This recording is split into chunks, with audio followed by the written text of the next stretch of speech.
खबर रायपुर से संबित पात्रा को दूसरा नोटिस दिया गया है। बीजेपी के राष्ट्रीय प्रवक्ता हैं संबित पात्रा, जिन्हें दूसरा नोटिस दिया गया है। सिविल लाइन थाने से पूछताछ के लिए दूसरा नोटिस जारी हुआ है। 26 मई को व्यक्तिगत या फिर ऑनलाइन हाजिर होने का नोटिस दिया गया है। पहले नोटिस के जवाब में पात्रा के वकील ने समय मांगा था। संबित पात्रा के वकील ने 1 हफ्ते का वक्त मांगा था। सिविल लाइन थाने में टूल किट मामले में दर्ज है FIR। तहसीन हमारे साथ में जुड़ चुके हैं। तहसीन, दूसरा नोटिस जारी किया गया है। ये देखिए, ये बीजेपी के राष्ट्रीय प्रवक्ता हैं संबित पात्रा। इनके खिलाफ जो है टूल किट मामले में सिविल लाइन थाने में अपराध दर्ज था और उनको पूछताछ के लिए यहाँ पे एक पहला नोटिस दिया गया था, जिसका जवाब कल जो है वो मेल के माध्यम से उनके वकील ने भेजा है। उसमें कई व्यस्तता के कई कारण बताए उसमें। उसके बाद 1 हफ्ता का समय मांगा था। उसके बाद पुलिस ने आज एक दूसरा नोटिस जारी किया। 26 मई को व्यक्तिगत और जो ऑनलाइन आके उनको उपस्थित होने के लिए पूछताछ के लिए निर्देशित किया गया है। और अब ये देखने वाली बात होगी कि 26 को वो आते हैं कि नहीं आते, क्योंकि जिस तरीके से आज जो इस टूल किट मामले में जो दूसरे आरोप है, जो डॉक्टर रमन सिंह जो पूर्व मुख्यमंत्री हैं, वो उनसे आज पूछताछ हुई है। उसके बाद इनसे भी उसमें पूछताछ करने कम से कम 8 बिंदु हैं उसमें पुलिस जो पूछताछ उसमें करेगी। और ये बताया जा रहा है कि वो जिस तरीके से पिछली बार जो पहला नोटिस आया है उसके जवाब जो उन्होंने 1 सप्ताह मांगा, उसके बाद पुलिस ने उसको ये कह सकते हैं कि एक तरह से अस्वीकार कर दिया। उसके बाद दूसरा नोटिस जो जारी किया है वो 26 तारीख का है। कानून की जानकारी बताते हैं कि उसके बाद एक और नोटिस दिया जाएगा। 3 नोटिस के बाद जो है अगर वो तीसरे में भी अगर नहीं आते हैं तो उनकी मुश्किलें बढ़ सकती है। तो कुल मिला के कह सकते हैं कि पुलिस ने सिविल लाइन थाना पुलिस के माध्यम से एक मेल किया है।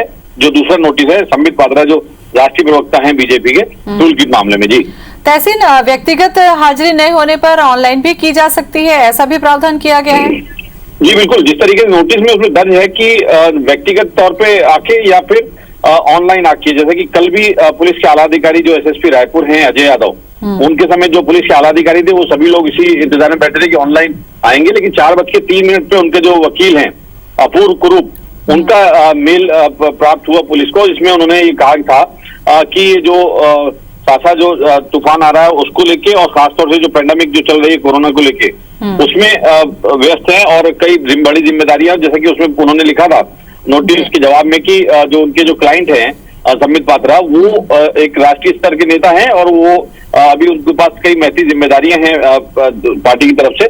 तो उन्होंने 1 सप्ताह का समय मांगा था। और फिलहाल अभी जो दूसरा नोटिस जारी किया है सिविल लाइन थाना पुलिस ने, उसमें उनको व्यक्तिगत और ऑनलाइन आके पूछताछ के लिए उसमें सहयोग के लिए उसमें बात कही गई है, निर्देशित किया गया है। अब ये देखने वाली बात है कि 26 को जो संबित पात्रा वो ऑनलाइन आते हैं या व्यक्तिगत तौर पे आते हैं, अब ये देखने वाली बात होगी। जी तहसीन, अगर इस बार भी अगर हाजिर नहीं होते हैं तो क्या समझा जाए, फिर दोबारा नोटिस जारी की जाएगी? बिल्कुल, जिस तरीके से कानूनन 3 नोटिस देके पूछताछ करने का प्रावधान है कि 3 नोटिस के बाद भी अगर कोई नहीं आता है, तीनों को अगर कोई ठोस कारण नहीं, अगर कोई समय भी मांगता है वो ठोस कारण नहीं होता है, तो पुलिस का वो विशेषाधिकार है कि उसमें वो कैंसिल कर देती है। उसी तरीके से पहले को जिस तरीके से उन्होंने एक समय मांगा था 1 सप्ताह का, तो पुलिस ने जिस तरीके से दूसरा जो नोटिस जारी किया है 26 तारीख को उपस्थित होने के लिए, तो उससे साफ जाहिर है कि पुलिस ने उनको वो समय नहीं दिया है। और अब जो 26 तारीख को जो उनको उपस्थित होने के लिए कहा गया है, इसके बाद एक और जो नोटिस है, जो तीसरा और फाइनल जो नोटिस होगा, अगर उन तीनों नोटिसों में नहीं आते हैं तो गिरफ्तारी भी पुलिस कर सकती है, क्योंकि इस पूरे मामले में जो 469 और 188 की जो धारा है वो नॉन अवेलेबल है।